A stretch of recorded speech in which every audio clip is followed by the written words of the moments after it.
I should give a little bit background before I start about why research is my hobby. I remember when I interviewed here at Western, and the chair at the time, Kerry Rowe, who's the only person we know of who's a member of the Royal Society in England, the Royal Society in Canada, the National Academy of Engineers in the United States, and the Australian equivalent.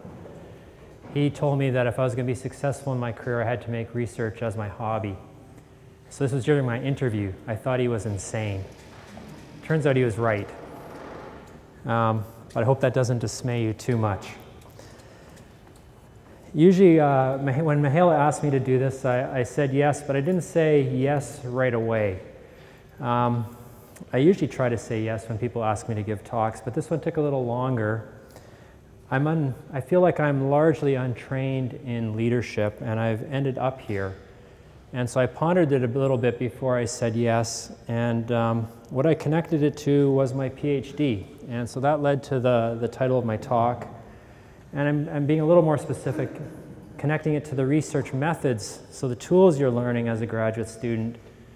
And I want to connect that somehow to your leadership, and some of you are more advanced on your path towards leadership, but all of you doing a PhD are on that path. You don't do a PhD just to get a technical job. You should be doing a PhD to do something broader. And if you're a master's student, how many of you are master's students? A couple? You're doing a light version of it, so it's still relevant for you. So how does this work?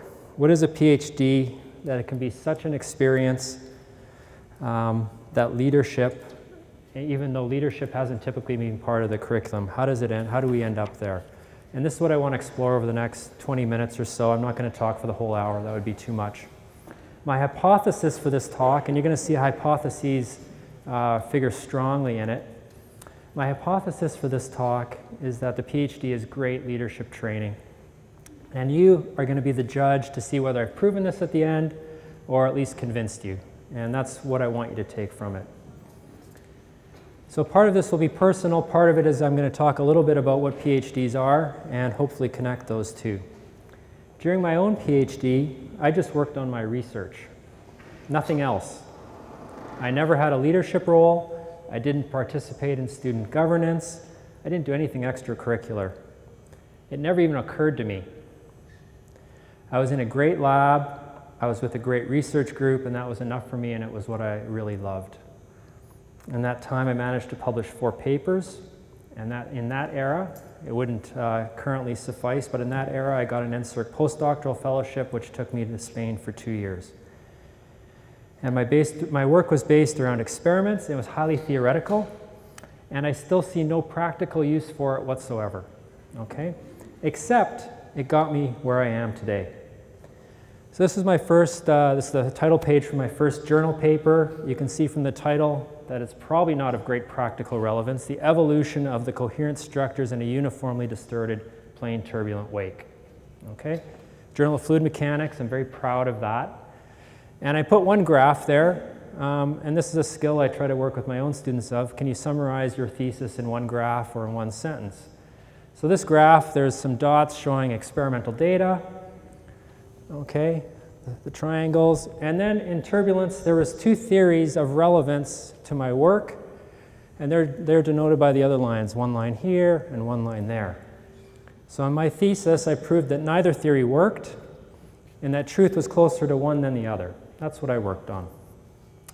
My work now, so that was, I did wind tunnel experiments. That led me, I eventually got a job at Western, and I work on tornadoes now. And so the path wasn't at all clear. I could not have ever forecast it. Now I work on the effects, and I try to mitigate the effects of extreme wind on buildings, things like tornadoes, and we try to actually design houses that can withstand tornadoes, and we try to reduce losses and disasters, keep people in their homes after severe weather. I work in the wind tunnel. So that's the common thread throughout my career. We do wind tunnel testing at the Boundary Layer Wind Tunnel Lab. We have a project called the Three Little Pigs Project where we test full-scale structures. We break things. As engineers, it's fun to break stuff, and we have a lot of fun in that lab doing that. And we get to do damage surveys with Environment Canada. So when there's a tornado, my group of students who are here, they go out and we document the damage and try to figure out what broke so we could make it better. So that's roughly my path. I'm going to cover more of the details about how we got there, though.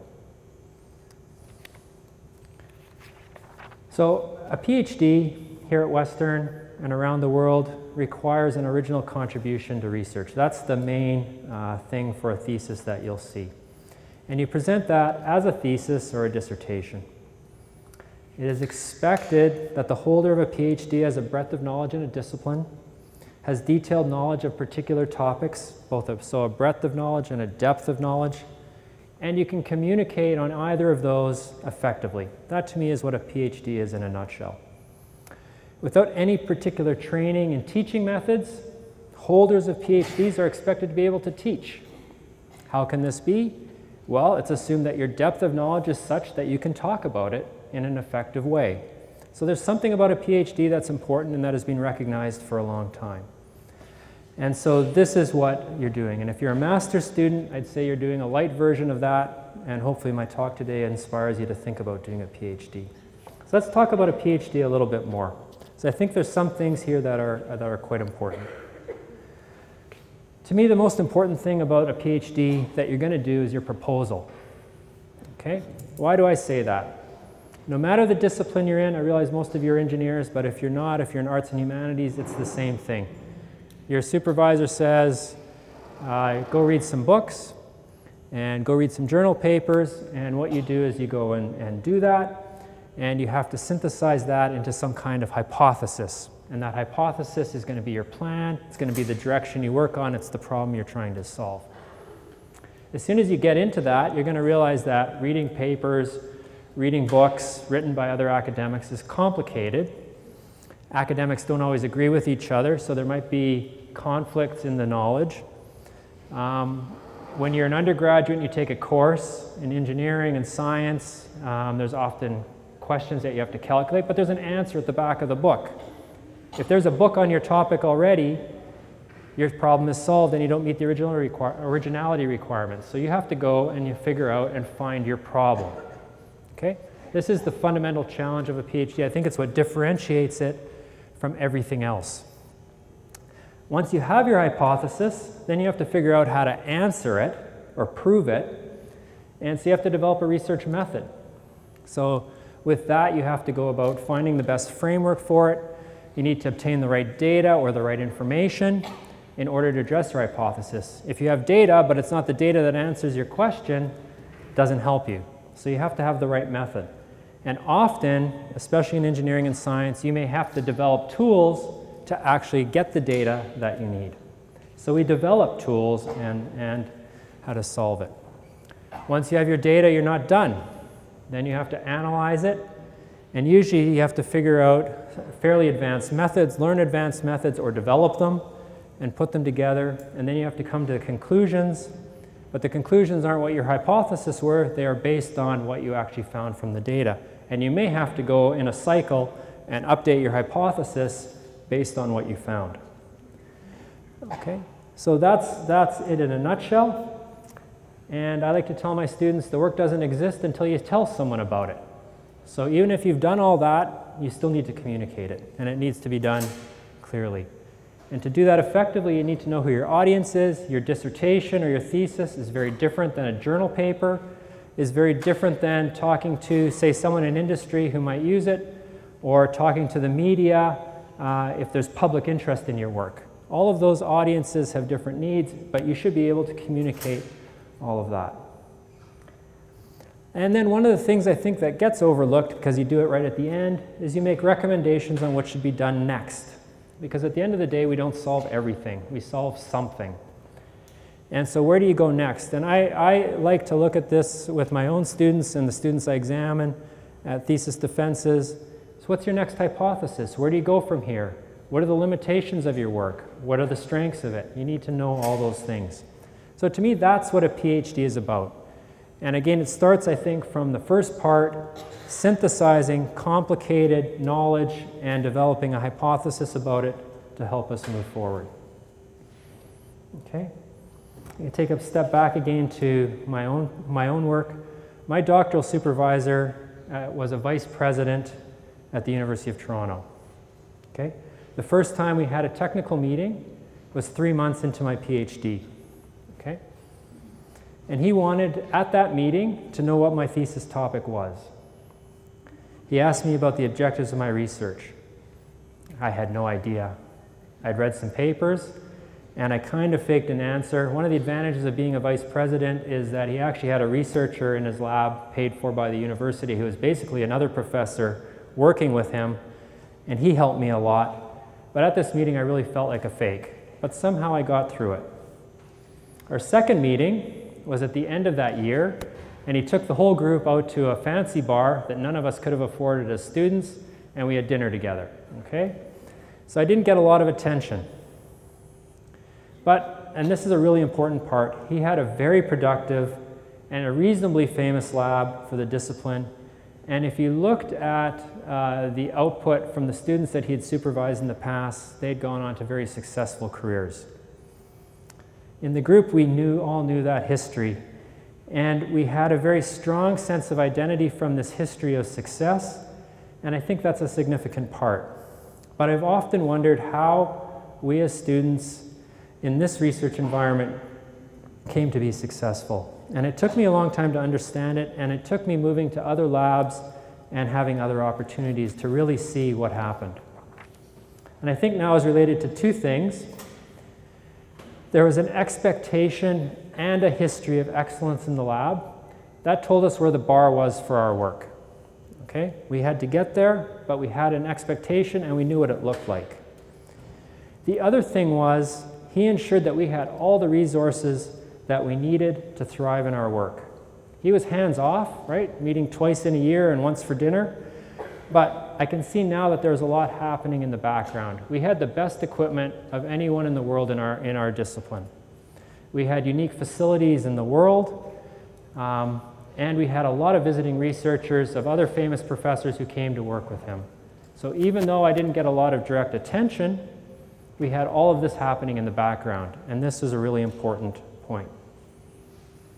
So we all learned how to do research. We learned how to communicate the results. When famous profs would come through the lab, we'd get them for an afternoon.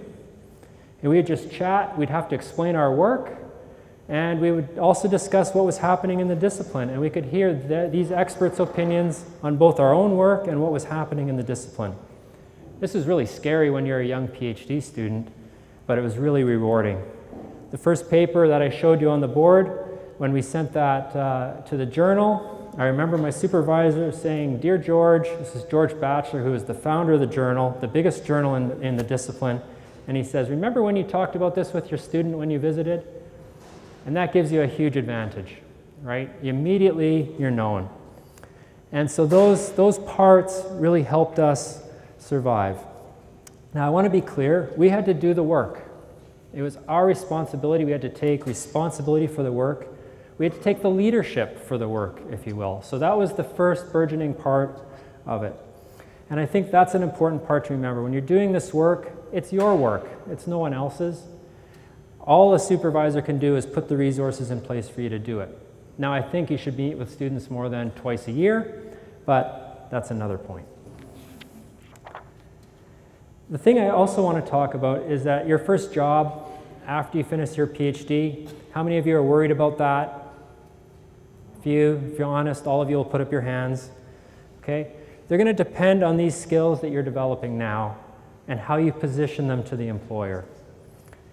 Furthermore, your success as you go forward in that first job, and I have no doubt that you're going to get a job if you look hard enough, you're going to find something good, but your success in that job is that you take these skills a little bit further, and that's what I want to talk about next. So leadership.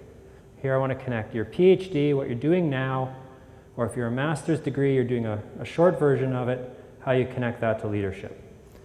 So the proposal. One of the key things a leader does, this isn't going to be your first job, it's going to be 10 or 15 or 20 years down the road, but when you look at leadership, what do leaders have to do?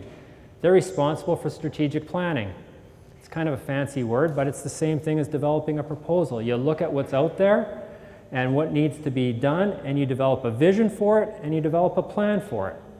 So your proposal development is exactly, you're strategically planning your research. Okay, that's what you're doing. And if you think about it in that way, it'll help you position it a little better. Your methods, okay? What you actually do. This is what you spend most of your time on your thesis. It's the thing most students worry about. It's those little details that you have to get right, and you have to get them right. In an organization, when you look at it, the structure is really important. And if you're a senior leadership role, you want to get the right people in the right positions doing the right things. And when you look at successful organizations, they have that character.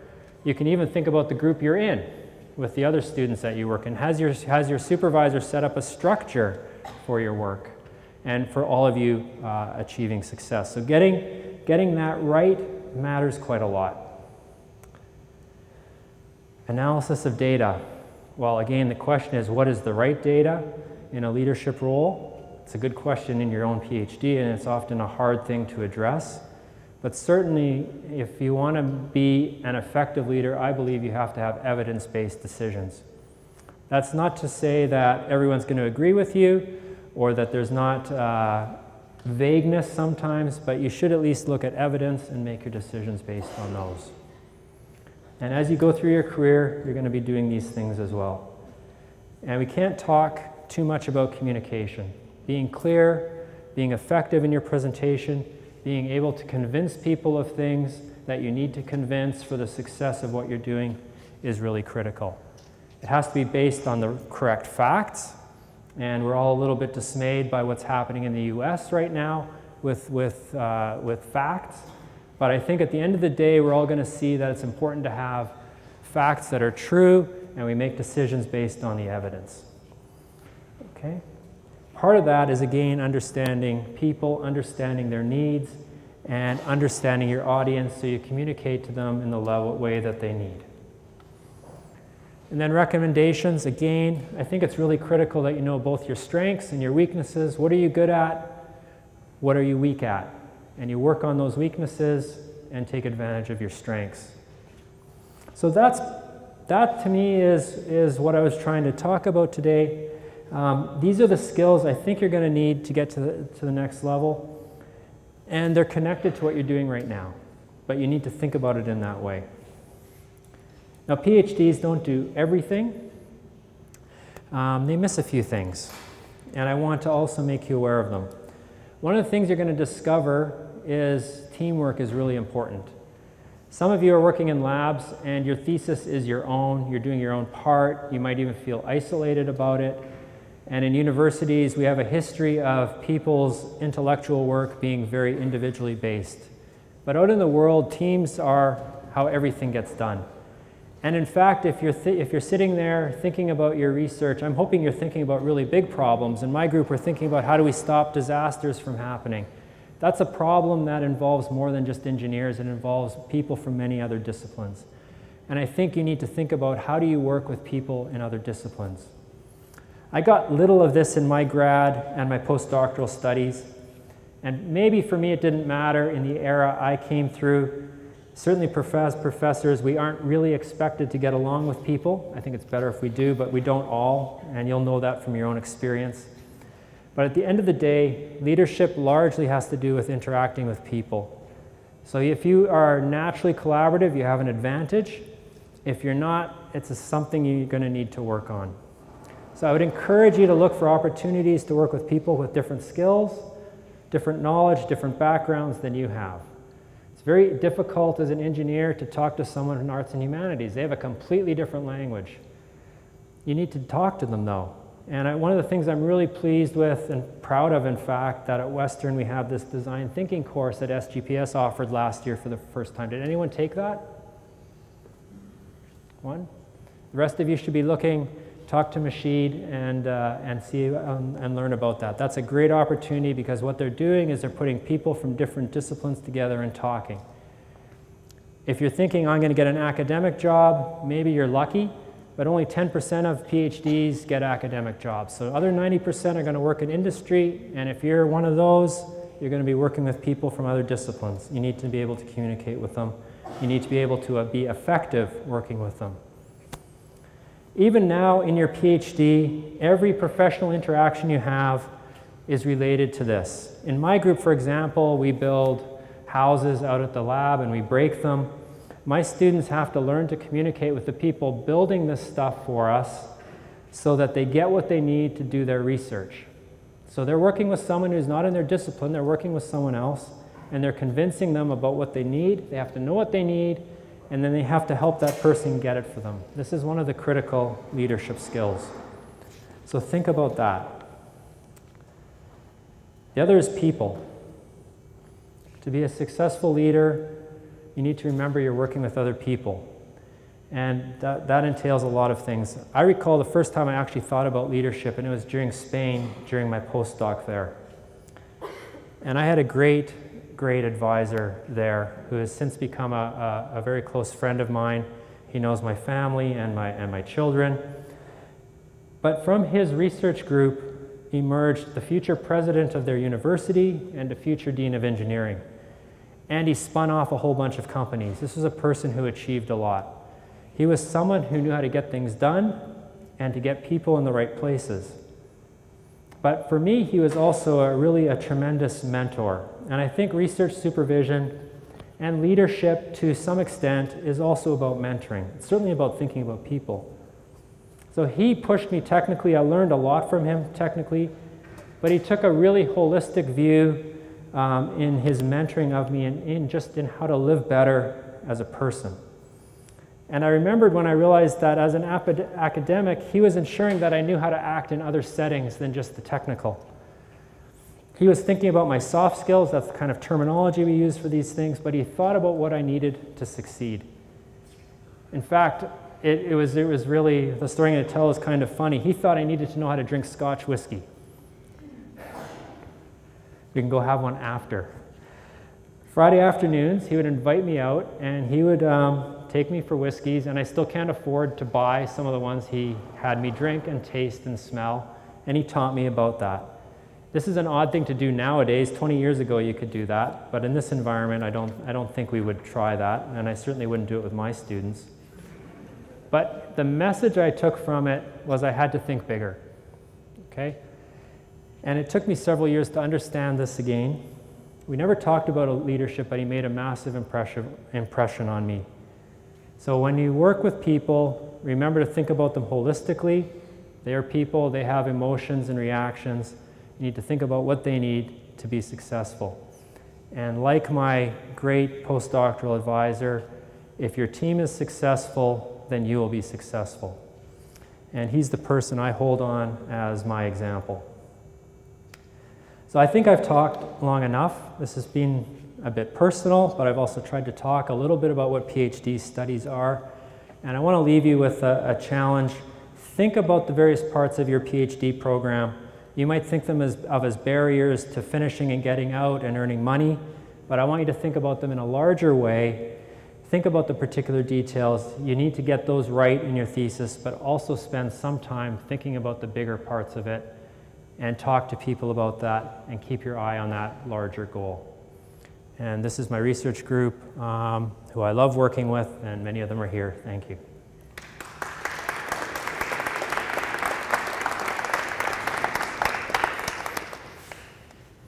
One of my favorite talks about leadership.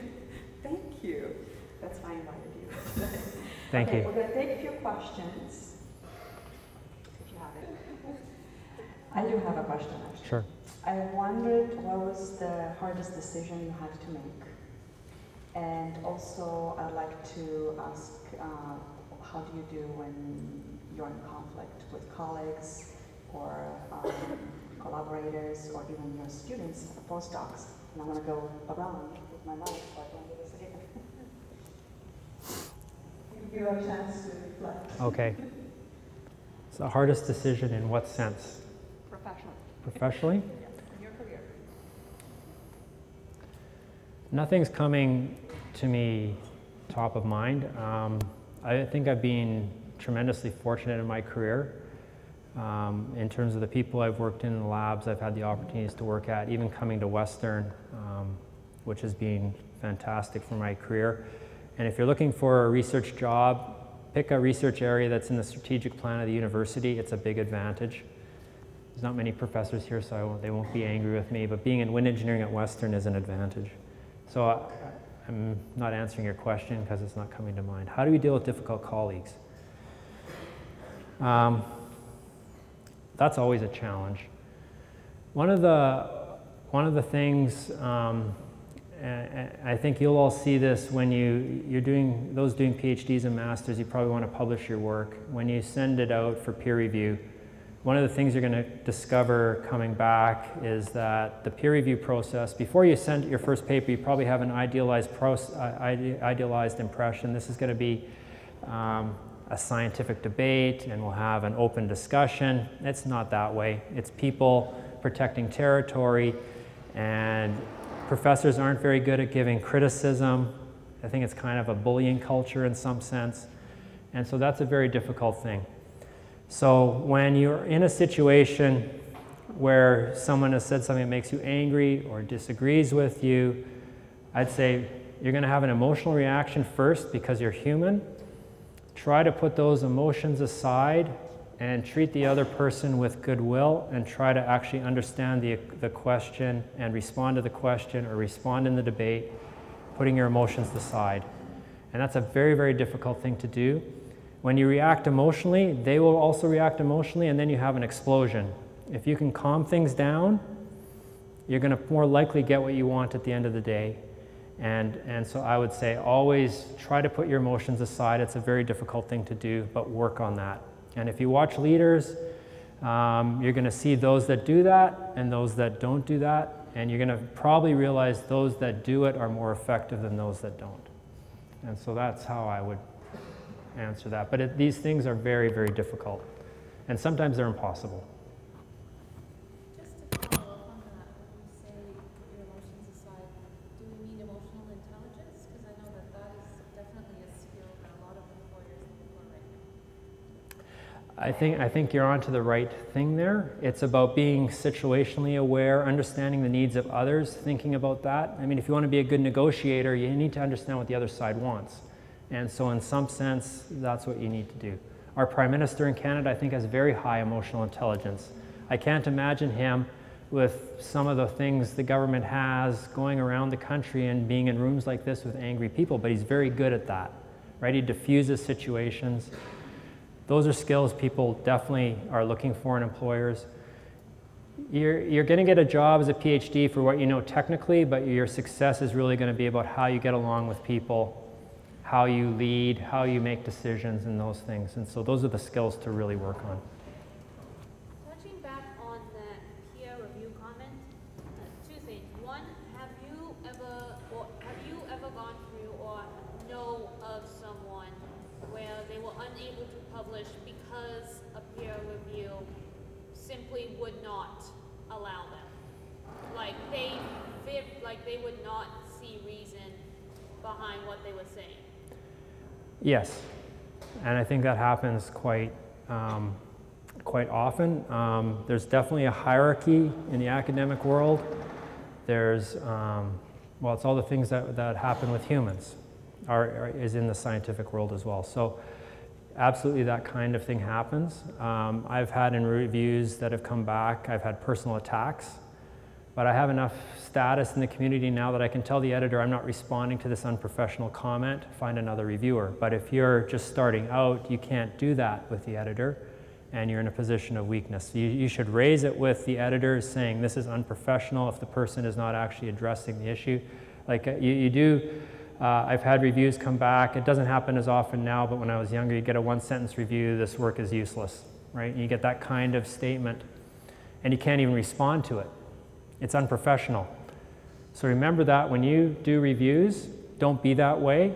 Work on trying to find ways, and it takes more effort to be helpful in your comments rather than being critical on them.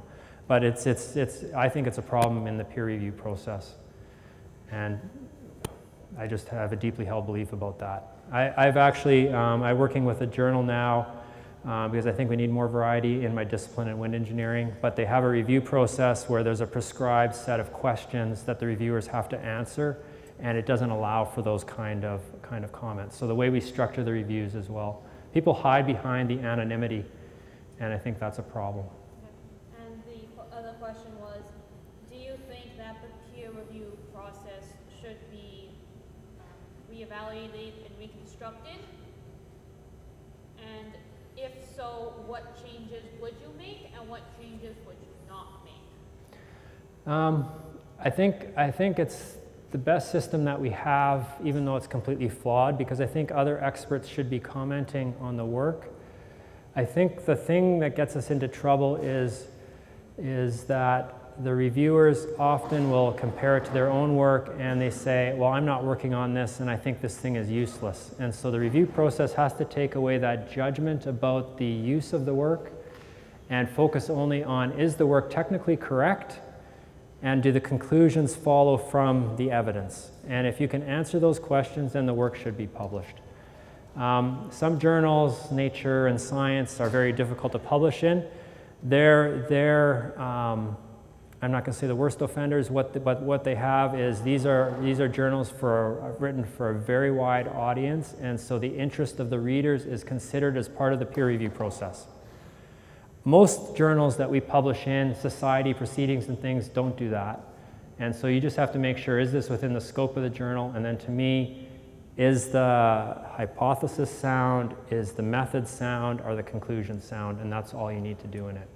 And I think then the journal I'm working with now actually publishes the reviewers' names with the published articles and the editor's names. So you see the authors, but these people reviewed it and this was the editor. And that brings a lot of accountability. The back. You said that only 10% of PhDs continue on to academic careers. What factors do you think contribute to that number? We need a lot of PhDs to do research in our grants, so we probably have more than are needed, but I actually believe a PhD is an extremely useful degree for society. So universities can't grow without bound, and if you think about the number of PhD students a supervisor should have, you only need to have one graduate to replace yourself in a career, right? I'm somewhere around 25 now, okay? So I'm way over my replacement. But then I think, what is the value of the PhD? Well, I think it has tremendous value in society. We're in the information age. If you can, like I tried to outline with the proposal stage, take a complex set of literature, take a complex set of documents, synthesize that and create something new from it, what better skill do you need in the information age than that? And so that's part of it. But as universities, we're a little bit guilty in taking more students than universities need, and if that's the only goal for it, then it's a failure. So if it's your dream to be an academic, I'm going to wish you luck, and you should be working, you should be looking at who's actually being hired and what you need to do to succeed, because I don't think I'd get a job now with what I had from when I did mine. It takes different things now, and I think the bar is pretty high. We're hiring 20 new faculty in engineering right now. We look at the applicants, I'm amazed. They have CVs that were better than mine when I got promoted to full professor. And we're seeing that now come out with people from their postdocs. So that's, I don't know if I answered it, but that's a direction to an answer. Good question? Yeah, are you finding that as you go up the leadership ladder, that your breadth of knowledge is becoming more important than the depth of it? Or is it still to the same level of importance? That's probably true. For those that you couldn't hear, she asked whether, as I get higher up leadership, whether my breadth of knowledge is more important than my depth. You still have to, in every role that I've seen, you still handle details at a certain level. So you have to be able to handle depth, whatever that means at that level. Certainly what I work on, I couldn't have imagined during my PhD, so where my knowledge is has evolved over time. And I think that would be very natural in a leadership role as well. You have to pay attention to a lot of things. And often you hear things from one corner and then a year later you're somewhere in a setting, oh, I heard something about that. And you often have to make those kind of connections. So That requires a breadth. Reading widely is important for senior leadership roles. I would think that everybody in senior leadership role in the university is reading news quite widely because government policy and what's happening in society affects decisions in the university. If you're a doctoral student working on something, you need to know what's happening in your discipline and be reading those papers and going to those conferences. So it changes completely as you move through different roles. There's a lot of discussion about what a PhD is. I'm an associate dean for graduate in the Faculty of Engineering. I need to be aware of those things. So it changes over with your position and with your role. But it's all based on you come from a path. So you come from a perspective from your own experiences.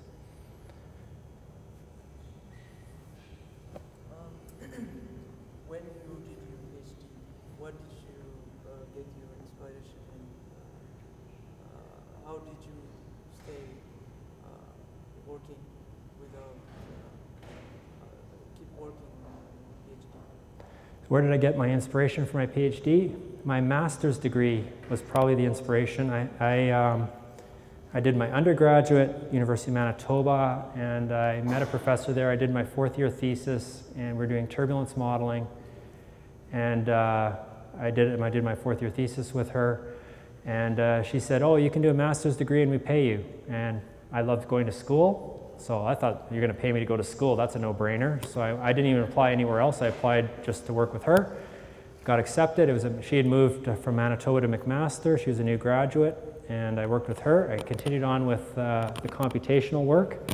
I discovered I hate computational work, but I found I love turbulence, and it allowed me to pick a topic for my PhD with some level of knowledge. And I picked the University of Toronto, and I think I picked the area really well. And I'm not curious about everything, but I'm curious about certain things, and those things led me down a path, and I really love my research. It's my hobby because I love doing it, and I'm interested in that. Was that your motivation for PhD? That was my motivation throughout my PhD, yeah. I think that was here first, yeah. I was just curious, what kind of strategies do you use to find collaborations that you think are likely to be beneficial, effective, productive? That's a great question. Especially if you can comment on collaborations outside of that you might have. Collaborations have to have a mutual benefit, so you have to understand what the other parties need. In my work, one of the things I'm most proud of is I published a paper with an economist looking at whether it was cost effective to build houses for tornadoes in Oklahoma. We were able to prove that it is. And to do that, you have to be open-minded.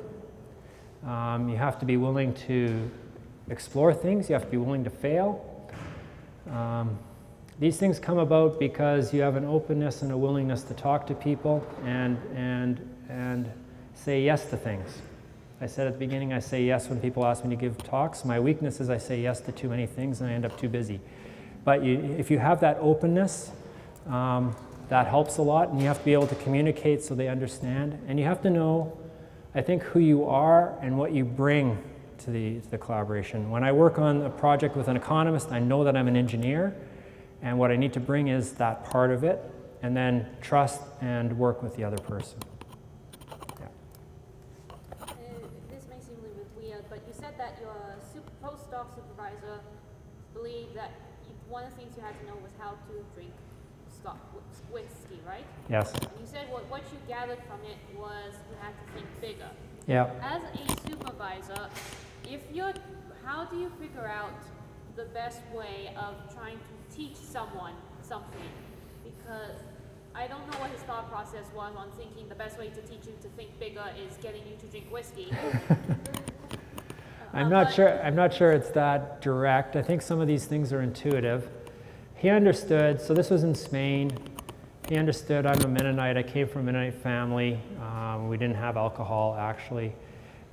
He understood what it takes to succeed in the world, and part of that is the ability to build relationships, like the collaborations. It means being able to act appropriately in the appropriate setting and understanding how relationships amongst humans evolve. So if you're the world has changed a lot, but if you think about the cliche of the old prof sitting in the faculty club sipping scotch, part of what attracted me being a prof might have been doing that.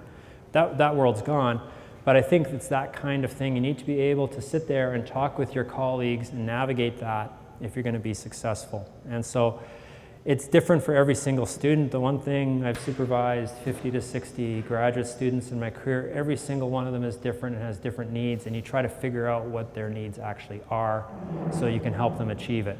So there's some students you definitely wouldn't be taking and teaching them to drink scotch, but they might need something else, and you have to find that. Did I answer? Well, Yeah. I'm more curious on how you figured that out, but yeah,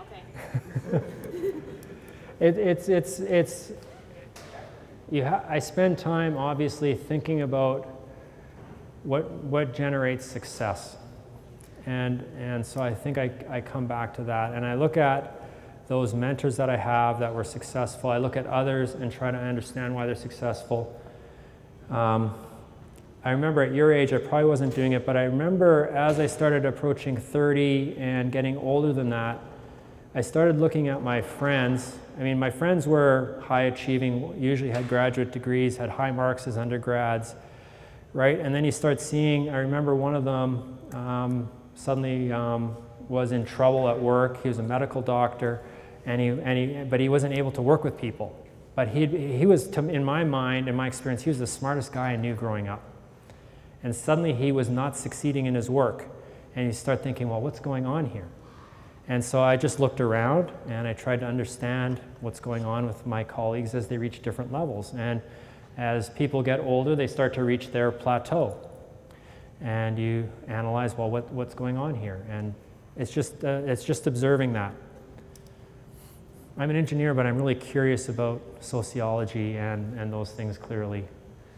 But I think like the problems I work on in my group with disaster mitigation, I think the engineering problems with solving natural disasters are easy. It's the human problems that are really difficult. How do you get someone to put in $200 worth of equipment to make their house safe when you can't see it is a question. And I haven't found the right sociologist to solve that problem. I'm still looking.